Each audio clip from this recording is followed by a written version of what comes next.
I had just sat down in class at Montana State University, and I had just 2 classes left to get through today before I left to spend the next 10 days photographing wildlife in Yellowstone and the Tetons. I got my laptop out, ready to knock out today's classwork, and then I got this text.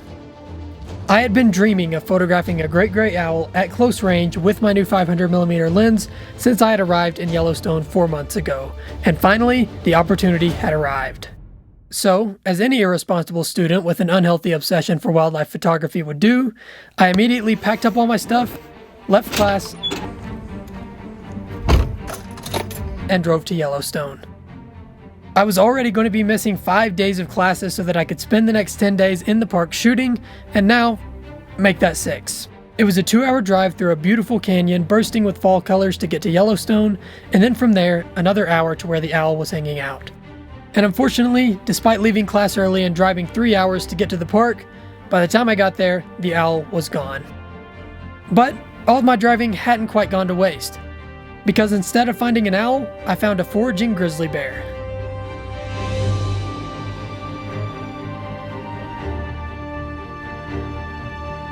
This bear is in what's called hyperphagia.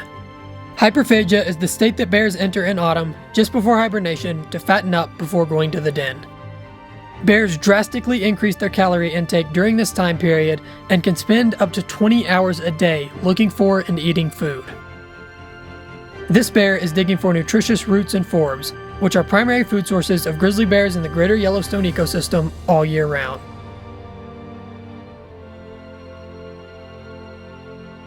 Occasionally, the bear may also stumble upon a ground squirrel that he'll eat, but they aren't usually his target.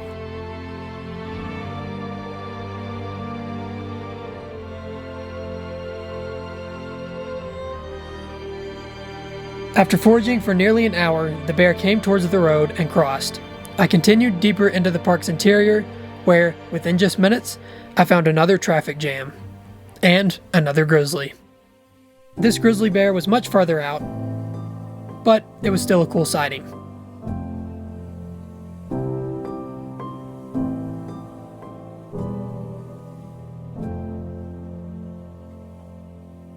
I got back in the truck and continued on to Hayden Valley, where the bison were still rutting. It was a little late in the season for the bison rut to still be on, but the big bulls were still rolling around in the dust and chasing after cows.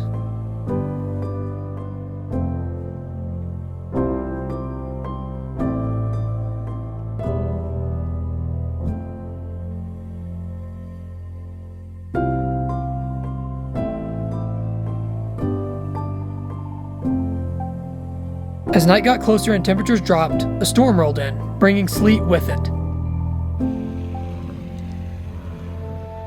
This didn't stop the bison from rutting and foraging on the golden yellow grasses that filled the valley, and it didn't stop me from getting out of the truck and photographing them.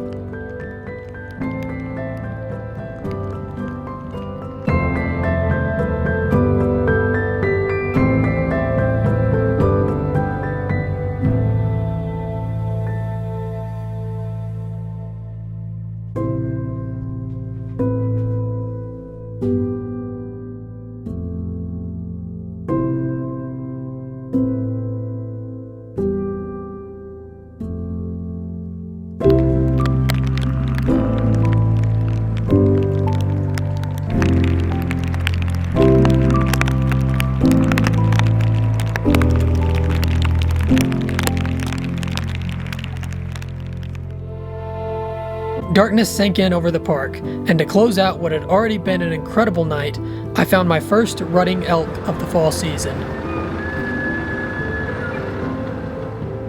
Man, it was a phenomenal evening in the park, and to make it even better, I still had 10 days left of my fall adventure in Yellowstone. I went to bed ecstatic with what I had captured today and excited to see what tomorrow held. And trust me, I hadn't forgotten about that great gray owl that I was determined to finally get before the park closed for winter. The next day, I was up early and continued south. My plan was to start in the Tetons and focus on moose and bears, and then work my way back north into Yellowstone for elk and great gray owls. I drove south for about 3 hours, all the way until late morning when I arrived at the southern end of Grand Teton National Park. It was here that the first moose of the trip presented themselves.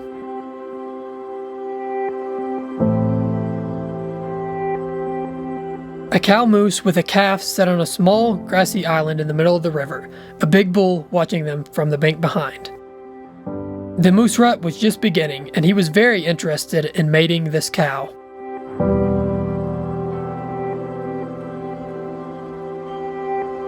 We watched as he chased her and the calf down the river and out of sight, and despite what a cool encounter it was, the lighting was just too harsh for any good photos.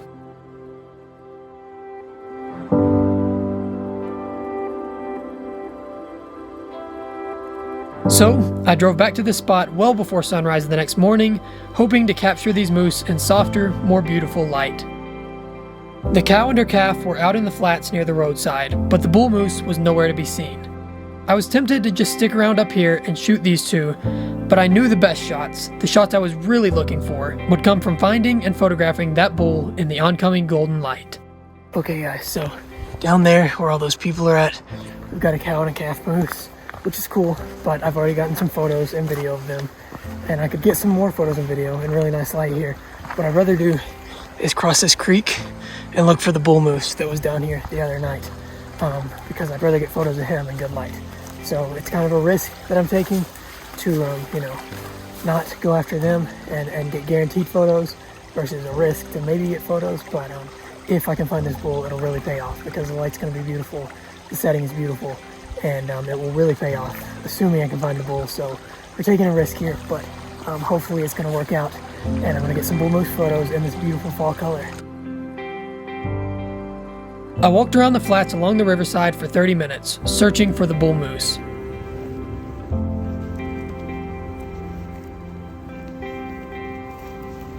Unfortunately, I came up short, but before the sun came up, I still managed to make it back to the other two moose to capture a few cool clips of them among the changing colors of the cottonwood trees.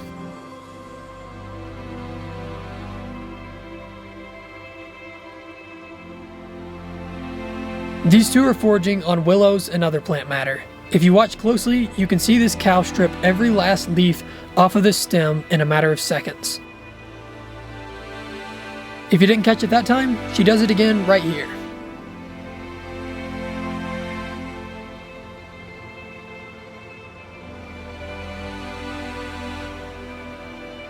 It's amazing to see how efficient these massive herbivores are at gathering their food. I captured a few photos of them, nothing special, but still nice to have.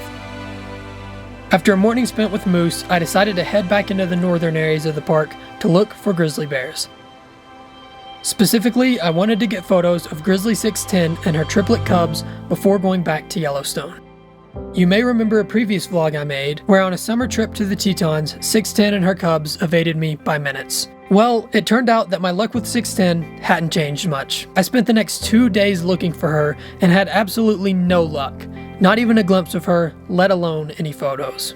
It really sucked that I had put in so much time and hadn't seen bears here in the Yellowstone ecosystem, but fortunately, I'm going to one of the best bear viewing locations in the world next year, when I take one of you, one of my subscribers, on a free trip to Lake Clark National Park to photograph brown bears in the wild. This is a giveaway I decided to do in celebration of hitting 10,000 subscribers, and I just selected the winner last week. Jamie Lum, congratulations, you're going to Alaska. But if you aren't Jamie, don't worry, because you still have another chance to win when I hit 100,000 subscribers and take one of you on a free African safari in the Masai Mara National Reserve, where you and I will go out into the wilds of Africa and photograph wildlife for at least a week. All Jamie had to do to win this free trip to Alaska was be a subscriber and comment on the giveaway video. And that's all you're going to have to do as well to be able to win this free African safari. So if you haven't already, hit that subscribe button down below so you'll have the chance to join me in Africa when I hit 100,000.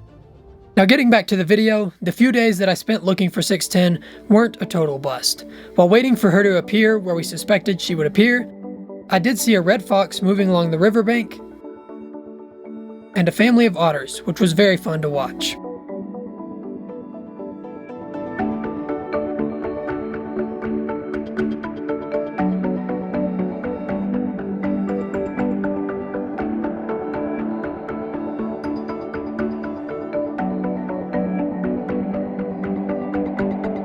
I'm hoping to capture these otters again at some point this winter, but so far I've been out a few times and haven't found them again just yet. Just before dark, while driving the same stretch of road I had been driving for the past 2 days looking for bears, I found a bull elk.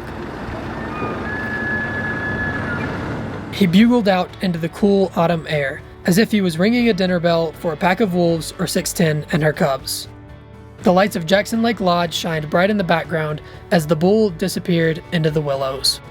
I closed out my time in the Tetons with a beautiful sunset and a red squirrel.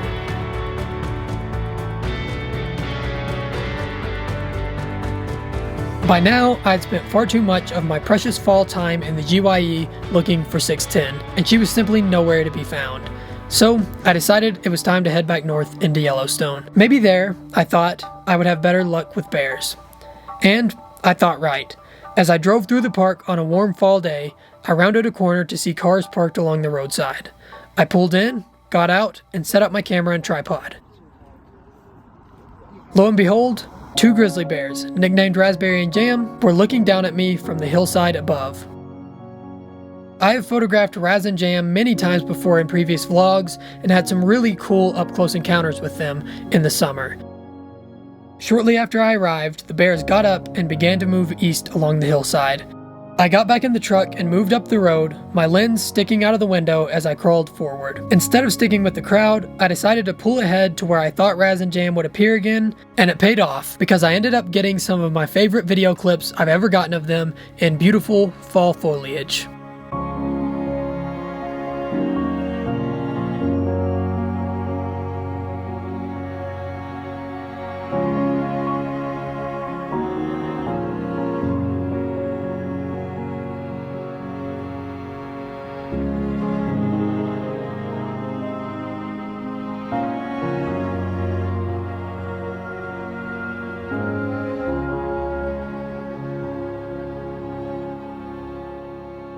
They slowly forged their way along the hillside, getting further and further from the roadside as they went. I moved up to a higher vantage point and watched as the 2 of them, now plump and almost ready for hibernation, made their way through the deadfall and eventually crossed the road. The Tetons towered in the distance as the bears disappeared into the forest, a reminder of the bears and bull moose I had missed out on while down there. I would be back to the Tetons, for those moose at the very least, but not yet. I still needed to find that great gray owl I was dreaming of shooting first. I had photographed a great gray in the spring, and I had gotten some beautiful captures of it that I featured in another video, one of my very favorite videos I've made, a few months ago. But that owl was a little far out, and I hadn't quite captured the close-up shots I was really looking for. So, I drove back west and spent some time hiking through the small meadows that dot the thick lodgepole pine forest of the park's interior, hoping to find an owl. This was the perfect habitat for them, and I'd seen owls in this area in the past. It was just a matter of finding one here again. Unfortunately, today ended just like my first day in the park had, with no owls. So, I decided to switch gears and focus on my other target species for Yellowstone, elk. I got up before sunrise and drove to an area where I knew the elk had been running recently. I was hoping to capture some interesting rut behavior, and maybe, if everything lined up, a beautiful image of a bull elk bugling. It was a wet, rainy morning, and just as the light began to brighten the landscape, a big bull elk stood up and shook the water off of his head.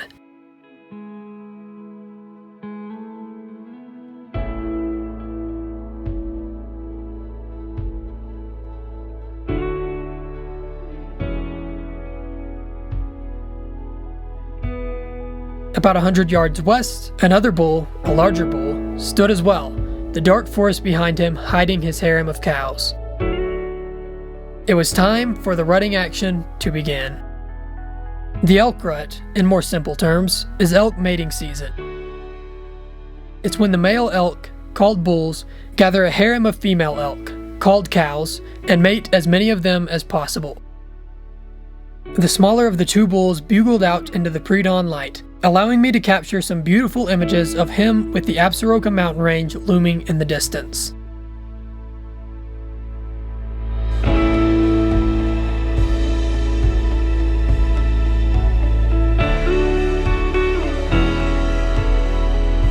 Eventually, the 2 bulls made their way towards one another, and it didn't take more than one quick burst of aggressive sprinting by the bigger bull to turn the small guy away and send him back across the meadow and away from the cows in the forest.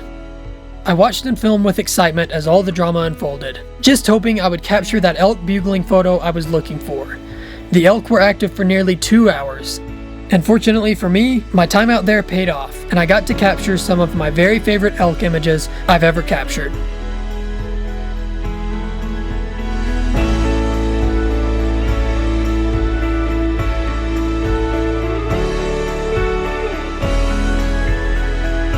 This photo of one of the bulls bugling is one of my all-time favorite photos I've ever taken, and I can't wait to get a big metal print of it to hang on my wall.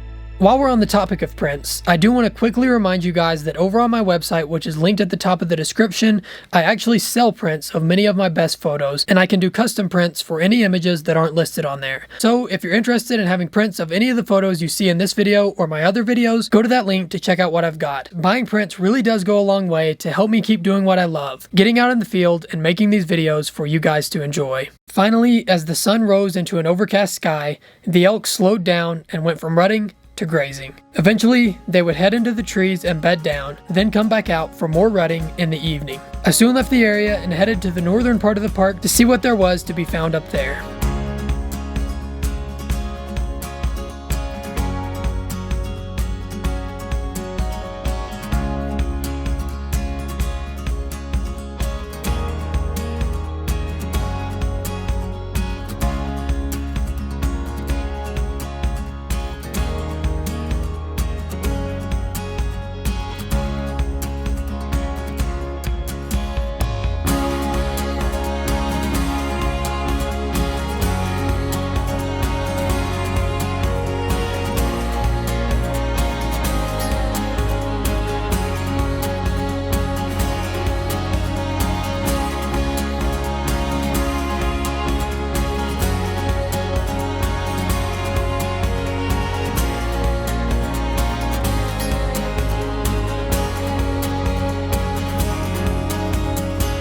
So guys, it's been an awesome morning and really just past few days with, grizzly bears and bull elk and tons of other cool stuff that I've managed to get as fall is finally really picking up here and it's beginning to cool off and the animals are beginning to get active again. And now I'm out in an area of Yellowstone that I haven't really visited since August. This is the northern range of Yellowstone, and I hear that there's been some good wolf activity up here. So we're gonna give it a shot and see if maybe, possibly tonight, we can get wolves. Unfortunately, I didn't get any wolves, but the fall colors were totally bursting off in the northern range, and a big herd of bison in the distance, coupled with a short walk out towards them, provided me with some cool video clips of bison against those blazing fall colors. On top of that, I got some of my best bison photos ever as a big bull bison crested a ridgeline near me.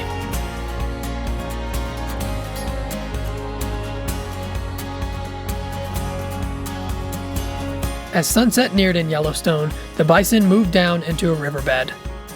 Here, I was able to get some really fun backlit shots of the herd,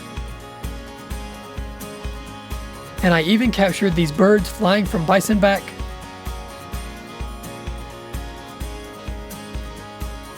to bison back.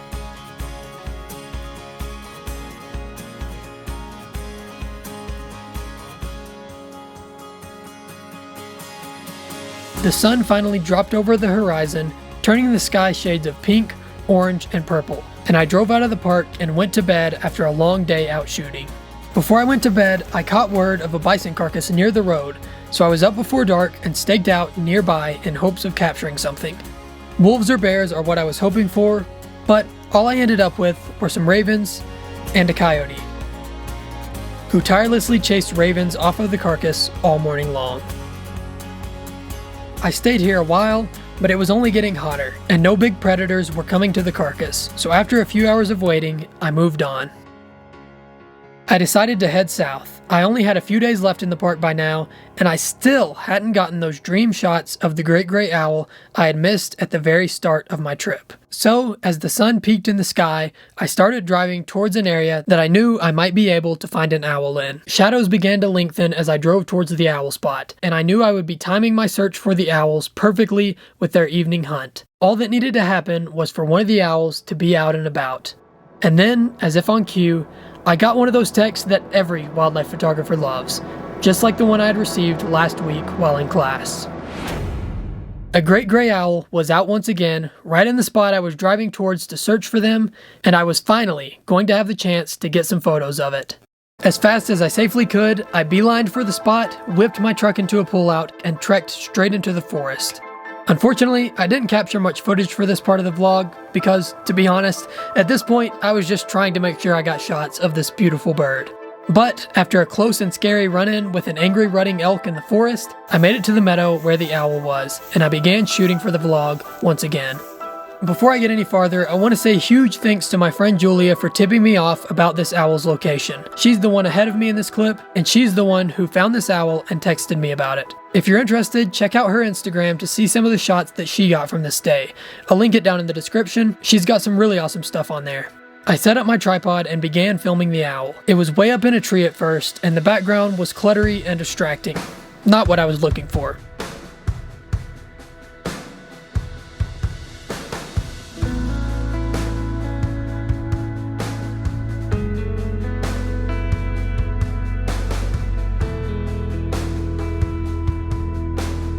Eventually, the owl took off from its perch and landed lower to the ground, in a more photographable position.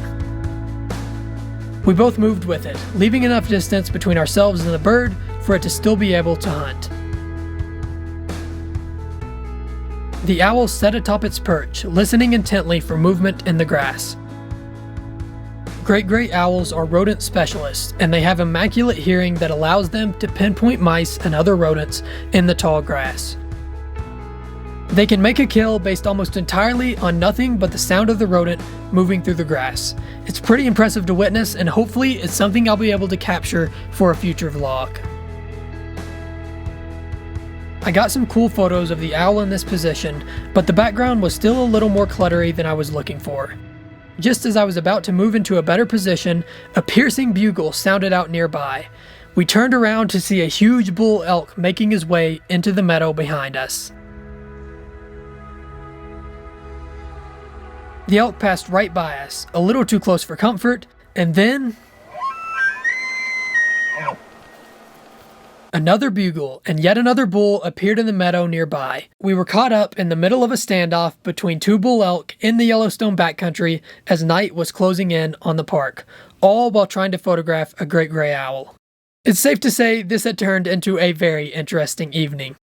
Thankfully, the two bulls quickly disappeared into the forest and left us with the owl once again. By now, the sun was quite low on the horizon, but before leaving the scene to hike out, I was able to move into a position with a better background, and finally, after all this time, I got those beautiful great gray owl photos I had been looking for all season long.